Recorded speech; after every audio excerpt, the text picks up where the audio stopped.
Good morning. நான் doctor ஜோதி, மருத்துவ அலுவலர், விழுப்புரம் முனிசிபாலிட்டி. இன்னைக்கு நம்ம என்ன நிகழ்ச்சியில் இருக்கோம் அப்படின்னு பார்த்தீங்கன்னா, பிங்க் அக்டோபர்னு சொல்லுவாங்க. பிங்க் அக்டோபரோட அர்த்தம் என்னன்னு பார்த்தீங்கன்னா, இந்த அக்டோபர் மந்த்தை வந்து வேர்ல்டு வைடாக வந்து ஃபார் பிரஸ்ட் கேன்சர் அவேர்னஸ்க்காக இந்த அக்டோபர் மந்த்தை வந்து நம்ம எப்பயுமே கொண்டாடுவோம். அதனால வந்து பிங்க் அக்டோபர்னு சொல்லி நம்ம சொல்லுவோம். இதில் என்ன எய்ம் ஆஃப் த ப்ரோக்ராம் அப்படின்னு பார்த்தீங்கன்னா, அக்டோபர் நம்ம ஏன் இதை பண்ணுறோம் அப்படின்னா, பிரஸ்ட் கேன்சர் அவேர்னஸ் பப்ளிக்கு வந்து எல்லா இடத்துலையும் கிடைக்கணும் அப்படின்றதுனால தான். இந்த ஒரு கேன்சர் வந்து பார்த்தீங்கன்னா, இனிஷியல் ஸ்டேஜில் நம்ம கண்டுபிடிச்சோம் அப்படின்னா அந்த லைஃப்பை நம்மளால் சேவ் பண்ண முடியும். அண்ட் இதை வந்து இனிஷியல் ஸ்டேஜ் நம்ம கண்டுபிடிக்கிறது வந்து ரொம்ப சுலபமான ஒரு விஷயம். அந்த பெண்கள் தன்னைத்தானே ஒரு சுய இது எக்ஸாமினேஷன்லாம் பண்ணிக்கிறாங்க. செல்ஃப் எக்ஸாமினேஷன் பண்ணியே இந்த விஷயத்தை கண்டுபிடிக்க முடியும். ஸோ இந்த அவேர்னஸ் நம்ம மக்கள் கம்மியாக இருக்கிறதுனால தான் நம்ம வந்து இதை வந்து பப்ளிக்கில் எடுத்துகிட்டு வந்து ஒரு எக்ஸிபிஷன் மாதிரி நம்ம இந்த அவேர்னஸை கொண்டு போயிருக்கோம். நம்ம இன்னைக்கு எங்கே இருக்கோம் அப்படின்னா, ஒரு கவர்மெண்ட் கேர்ள்ஸ் ஹையர் செகண்டரி ஸ்கூலில் இந்த எக்ஸிபிஷன் நம்ம பண்ணியிருக்கோம்.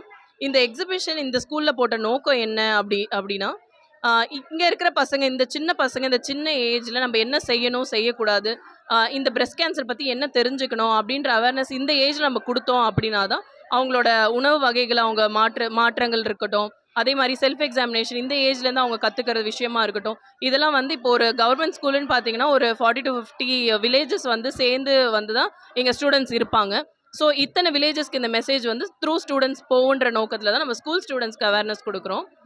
பிரஸ்ட் கேன்சர் அப்படின்றது வந்து பொதுமக்கள் என்ன தெரிஞ்சுக்கணும் அப்படின்னா, சின்ன கட்டியோ பிரஸ்ட்டில் வந்து நம்மளுக்கு இருந்தாலோ, இல்லைனா வந்து நிப்பிளில் டிஸ்சார்ஜ் இருந்தாலோ, அது ஒரு வாட்டரி டிஸ்சார்ஜாக இருக்கலாம், இல்லை பிளட்டி டிஸ்சார்ஜாக இருக்கலாம், எதா இருந்தாலும் இமீடியட்டாக உங்களுக்கு பக்கத்தில் இருக்க அரசு மருத்துவமனைக்கு நீங்கள் போய் அணுகணும்.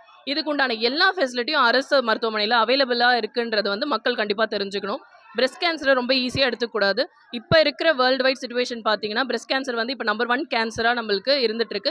இந்தியாவில் இருக்கட்டும், தமிழ்நாட்டிலையுமே கேன்சரில் வந்து பார்த்தீங்கன்னா பிரஸ்ட் கேன்சர் கேஸ் தான் இப்போ நமக்கு அதிகமாக இருக்குது. இதை ஈஸியாக டிடெக்ட் பண்ண முடியுன்றதை மக்கள் தெரிஞ்சுக்கணுன்றது தான். சின்ன சிம்டம்ஸ் பிரஸ்ட்டில் இருந்தால் கூட அது லேசாக எடுத்துக்கூடாது. வெறும் தோலில் மட்டும் மாற்றம் இருக்குது, ரெட்னஸ் இருக்குது, இல்லைனா பிரஸ்ட்டு ஒரு 2 பிரஸ்ட்டும் சைஸ் வேறு வேறு மாதிரி இருக்குது, இல்லை சின்ன கட்டி தான் உருளுது, இல்லை அக்கிளில் கட்டி இருக்குது, இதெல்லாம் நீங்கள் வந்து லேசாக எடுத்துக்காமல் இமீடியட்டாக இதை வந்து நீங்கள் இவாலுவேட் பண்ணிக்கணும். இதை நீங்கள் எந்த அரசு மருத்துவமனைக்கு போய் நீங்கள் இந்த சிம்டம்ஸை சொன்னாலும் உங்களுக்கு மேமோகிராம் அவைலபிளாக இருக்கும், அல்ட்ராசவுண்ட் அவைலபிளாக இருக்கும்.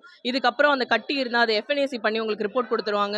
நீங்கள் பினைனா மெலிக்னன்ட்டான்னு ரூல் அவுட் பண்ணிவிட்டு இந்த விஷயத்துலேருந்து நம்ம மக்கள் வந்து கண்டிப்பாக ஃபீமேல்ஸ் வந்து அவேராக இருந்து பிரஸ்ட் கேன்சரை வந்து நம்ம தடுப்போன்றது தான் இந்த எக்ஸிபிஷனோட நோக்கம். ஸ்கூல் சில்ட்ரன்ஸ் வந்து இதை கண்டிப்பாக இந்த எஜுகேஷனை வந்து நல்ல முறையாக எடுத்துகிட்டு 4 பேருக்கு இதை போய் சொல்லுவாங்கன்றதுனால தான் நம்ம அரசு மருத்துவமனையிலேருந்து வந்து நம்ம வந்து அரசு பள்ளியில் இதெல்லாம் நம்ம செயல்படுத்துகிறோம். தேங்க்யூ.